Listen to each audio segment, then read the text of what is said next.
আজকের রেসিপি সকলের পছন্দ হবে, বিশেষ করে ছোটরা এই রেসিপিটা কিন্তু খুবই আবদার করে মায়েদের কাছে।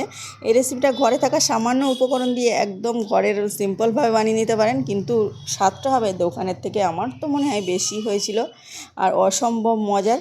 প্লিজ পুরো ভিডিওটা দেখবেন, আশা করছি ছোট্ট একটা ভিডিও সকলের ভালো লাগবে। আর প্রতিটা ঘরে বাচ্চারা কিন্তু এমন রেসিপি খেতে চায়, তারা চায় দোকানের মতো। তো আমরা তো পারফেক্ট দোকানের মতো বানাতে পারবো না, কিন্তু অনেক বেশি স্বাদের এই রেসিপিটা বানিয়ে নিতে পারেন। অল্প একটু চিকেন নিয়ে সামান্য পরিমাণে চিকেনে অনেকগুলো বানিয়ে নিতে পারবেন।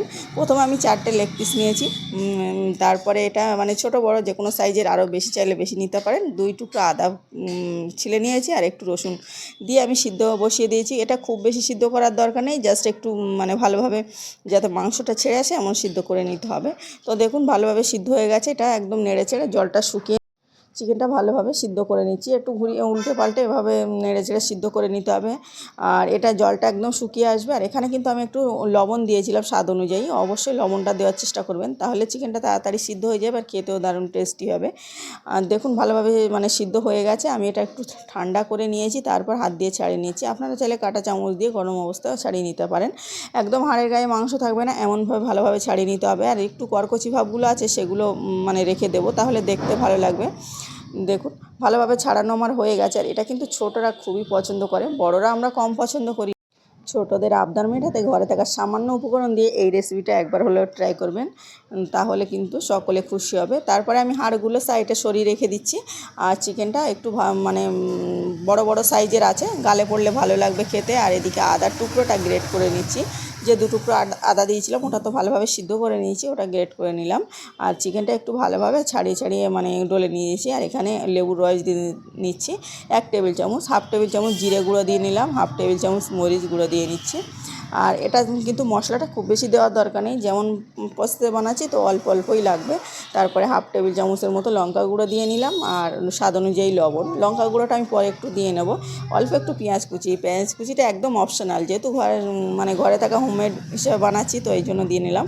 তারপরে 1 টেবিল চামচ সয়া সস দিয়ে ভালোভাবে মেখে নিচ্ছি। একটু একটু ডলে ডলে ভালোভাবে ময়াম দিয়ে মেখে নিতে হবে। আবারও বলছি পেঁয়াজ কুচিটা একদম অপশনাল, চাইলে বাটা পেঁয়াজ দিতে পারেন। তারপরে এখানে 2টো সিদ্ধ করে রেখেছিলাম আলু, একটু ছোট্ট ছোট মানে খুব বেশি বড় নয়, সিদ্ধ আলু 2টো এভাবে দিয়ে মেখে নিলাম। আর এই সময়টা হাত দিয়ে মাখলে কিন্তু বেশি ভালো হবে, অবশ্যই হাত দিয়ে মাখার চেষ্টা করবেন। তারপরে ভালোভাবে প্রতিটা উপকরণ ভালোভাবে মেখে নিয়েছি। এখানে 5 টেবিল চামচের মতো কর্নফ্লাওয়ার দিয়ে নিলাম। কর্নফ্লাওয়ারটা আবারও লাগলে একটু দিয়ে নিতে হবে, দিয়ে শুকনো শুকনো করে মেখে নিতে হবে। দেখুন কর্নফ্লাওয়ারটা অবশ্যই দেওয়ার চেষ্টা করবেন, তবে কর্নফ্লাওয়ার হাতের কাছে না থাকলে ময়দা দিয়ে নিতে পারেন। তবে কর্নফ্লাওয়ারটা দিলে ভিতর থেকে মুচমুচে হয় আর মানে খেতেও অনেক বেশি টেস্টি হয়। আর তারপরে এখানে আমি যে নোনতা বিস্কিটগুলো হয় না, ওইটা 1 প্যাকেট নিয়ে নিলাম। 1 প্যাকেট পুরোটা লাগবে না, আমি হাফ দিয়ে নিলাম। এখানে চাইলে টোস্ট দিয়ে নিতে পারেন বা ব্রেড গাম। আমি কিন্তু যেহেতু বলেছি ঘরে থাকা উপকরণ দিয়ে বানাবো, ওই জন্য আমি বিস্কিট দিয়ে নিলাম। আর তারপরে বিস্কুটটা একটু মিষ্টি মিষ্টি দেওয়া যাবে না, মানে লবণ দেওয়া, ওই জন্য নোনতা বিস্কুট নিয়ে নিলাম। আর 2টো ডিম ভেঙে নিচ্ছি। আর ডিমটা একটু ভেঙে ভালোভাবে ফেটিয়ে নিতে হবে, একটু মানে ডিম না ফেটালে আস্তে আস্তে মানে কেমন থাকবে, ওই জন্য ভালোভাবে ফেটিয়ে নিলাম কাঁটা চামচ দিয়ে। তারপরে যে মানে এটা বানিয়েছিলাম, এখানে অল্প একটু আদা বাটা আবারও দিয়ে নিলাম, কম কম মনে হচ্ছিলো। আর একটু বিট মশলা, একটু রেড চিলি পাউডার দিয়ে নিলাম, লাল লঙ্কার গুঁড়ো। এটা লাল লঙ্কার গুঁড়োটা একদম অপশনাল, চাইলে থাকলে দিতে পারেন, না থাকলে দেওয়ার দরকার নেই। আর এখানে দেখুন তারপরে আমি চিজ নিয়েছি, একটু চিজটা আগেই ছাড়িয়ে নিচ্ছি। আর অবশ্যই এখানে এই রেসিপিতে চিজটা দিলে বেশি টেস্টি হয়, চিজটা দিতে চাইবেন, তাহলে কিন্তু খেতে বেশি টেস্টি হবে, দোকানের মতো অনেকটা লাগে, বাচ্চারা পছন্দ করবে। আর না হলে বলবে ঘরেরটা ভালো টেস্টি হয়নি। তারপরে চিজটা একটু গ্রেট করে অল্প করে দিয়ে নিলাম, পরে আবার একটু আমি প্রতিটা ডোয়ে মানে এতে দিয়ে নেব। তারপরে এভাবে একটু দিয়ে একটু হালকা করে মেখে নিচ্ছি। দেখুন ভালোভাবে মাখা হয়ে গেছে আমার। এখন আমি একটু এভাবে চ্যাপটা চ্যাপটা করে মানে করে নিচ্ছি। আর যে ঠ্যাং মানে লেগ পিসের হাড়গুলো ছাড়িয়ে রেখেছিলাম, সেগুলো এখন এভাবে দিয়ে নেবো। আর এই ভিতরে একটু চিজ দিয়ে নিলাম, দেখেই বুঝতে পেরেছেন যে প্রতিটা ভিতরে এইভাবে একটু চিজ দিয়ে নিচ্ছি, তাহলে কিন্তু এটা খুলে আসবে না বা খেতেও অসম্ভব মজার হবে। অবশ্যই এই প্রসেসে একবার হলেও ট্রাই করবেন, আপনারা অনেকভাবে খেয়ে দেখেছেন। তারপরে দেখুন তার প্রতিটাই দিয়ে নিচ্ছি, এটাই দেখানো, জাস্ট চিজটা প্রতিটাই দিতে হবে কিন্তু।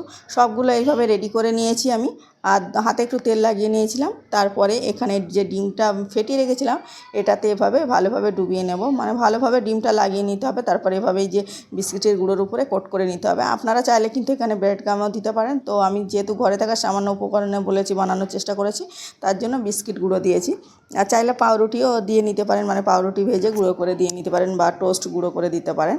আর এভাবে একটু আবার এর উপরে বুড়িয়ে নিচ্ছি। এরপরে আবারও চাইলে আর একবার করে ডিমের কোট করে নিতে পারেন। তো আমার একবার করেই হয়েছিল, ভালোই হয়েছিল।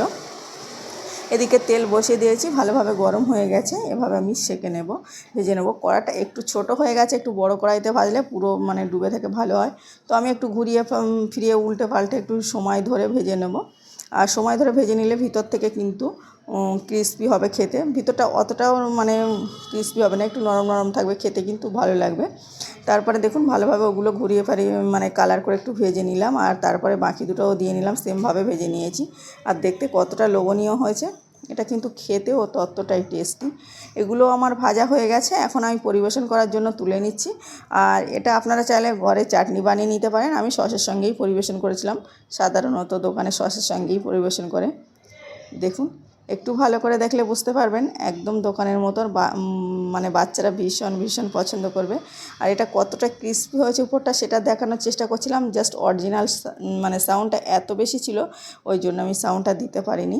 আর এখানে দেখুন সস নিয়ে নিলাম, আর একটু ভেঙে দেখায়, তাহলে বুঝতে পারবেন। আপনাদের কেমন লেগেছে বলতে ভুলবেন না। ভালো লাগলে অবশ্যই লাইক আর সাবস্ক্রাইব করে পাশে থাকার অনুরোধ করছি।